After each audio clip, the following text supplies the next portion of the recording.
Salut!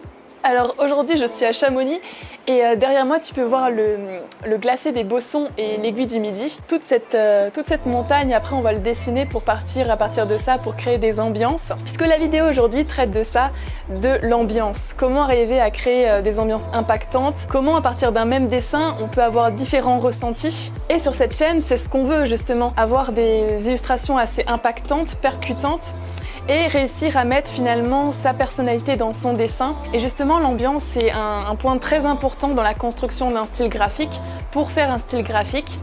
Alors pour dessiner, je vais prendre un carnet que j'ai commencé au début des vacances. Alors ça c'est vraiment l'espace test où tu ne trouveras pas de très belles illustrations bien léchées, mais c'est vraiment pour trouver des idées et tester de nouvelles choses dans l'optique de faire de futurs dessins. Alors dans ce carnet, comme tu peux voir, j'ai déjà fait quelques petits croquis à Chamonix. Ça c'était vraiment quelques tests que j'ai pu déjà faire un peu en termes de couleurs. Et le dessin que je fais maintenant, c'est un dessin qui est encore plus sommaire, qui est juste au crayon à papier. Alors ça c'est vraiment pour appréhender le volume, se familiariser avec le sujet. Mais voilà, je le traite en noir et blanc pour pas influencer les ambiances qu'on va créer par la suite. Alors avant j'avais beaucoup de mal avec les ambiances. C'est vrai que quand tu débutes en dessin, souvent c'est quelque chose qui peut sembler abstrait, qu'on n'arrive pas bien à comprendre, à mettre en pratique parce qu'on ne voit pas clairement les critères, les paramètres qui permettent de créer l'ambiance. C'est pas comme des patrons de meubles Ikea quoi, va chercher le mode d'emploi.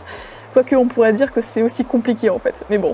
Enfin bref, aujourd'hui je vais te parler de ce qui pour moi a bien marché. Alors d'abord dans la première partie, on va créer plusieurs ambiances avec le dessin que je suis en train de faire actuellement. On va voir par rapport à ces fameux paramètres. Et ensuite à la fin de la vidéo, je vais te parler des exercices que j'ai pu faire et qui m'ont beaucoup fait progresser et qui sont pourtant tout bêtes et tout faciles et que tu peux dès maintenant appliquer pour améliorer tes dessins.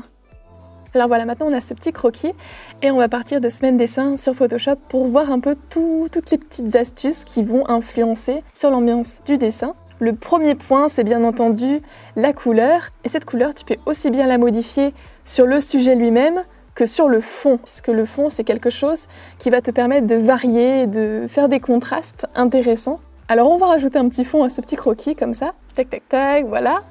Et comme tu peux voir avec ce fond, on peut déjà jouer sur un contraste chaud-froid. Alors là, on a mis un fond assez foncé, ce qui fait bien ressortir le sujet, qu'est la montagne. On peut faire vraiment des contrastes, autant en termes de couleurs, alors ça peut être les couleurs complémentaires bien sûr, et ça peut être aussi des couleurs plus sombres ou plus foncées. Donc vraiment pas hésiter à jouer sur ces paramètres-là. Alors là, tout à l'heure, on a fait un contraste chaud-froid.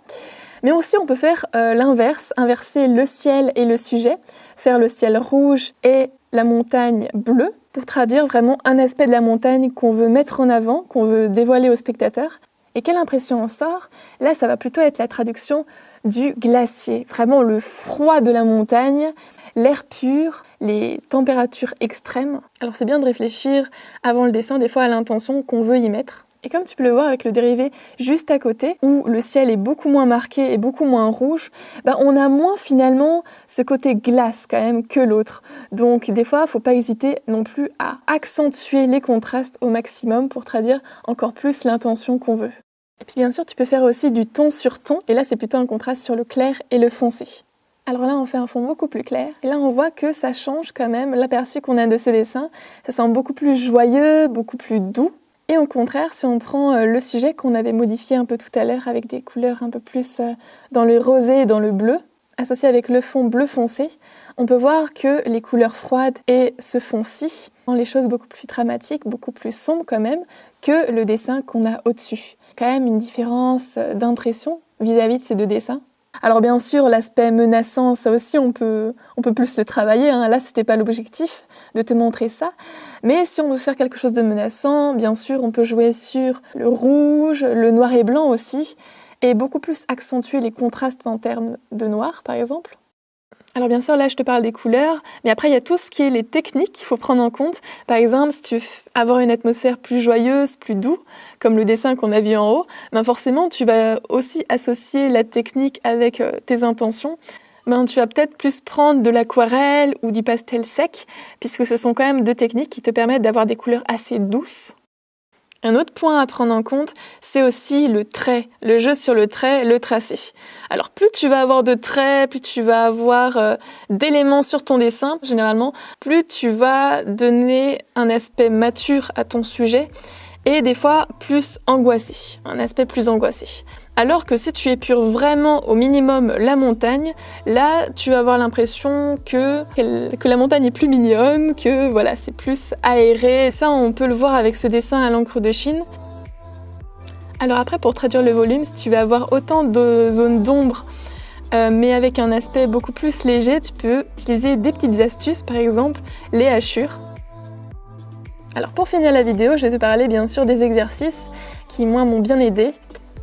Alors le premier exercice, c'est de faire, comme j'ai fait dans la vidéo, plein de petits carrés d'un même sujet et de varier certaines choses. Alors ça peut être le trait, la couleur, comme on a dit. C'est vraiment en testant et en expérimentant que tu vas trouver des choses intéressantes. Alors ça peut être plein de petits croquis que tu fais à la suite, mais par exemple tu peux partir aussi d'un même dessin et de modifier comme on a fait dans la vidéo sur Photoshop. Ensuite, un autre point qui m'a vraiment beaucoup aidé, c'est prendre une photo d'un même lieu à différents moments de la journée et sur différents jours. Alors qu'est-ce que ça permet? Ça permet tout simplement de prendre plus conscience des variations des contrastes, des couleurs et quelles sont les impressions qui en découlent. Apaisement, sérénité, mystère. Et ça, c'est vraiment pas quelque chose qui te prend non plus 10 000 ans à faire. Tu prends juste une petite photo, sur plusieurs jours, tu te consacres même pas 5 minutes de ta journée pour prendre cette photo. Tu vas voir vraiment que ça va te donner des idées ensuite pour tes illustrations. Alors voilà, j'espère que cette vidéo t'a intéressé, que ça t'a aidé. N'hésite pas à mettre un petit pouce bleu et à partager si tu as aimé ce contenu. Quant à moi, je te dis à bientôt et en attendant, à tes crayons.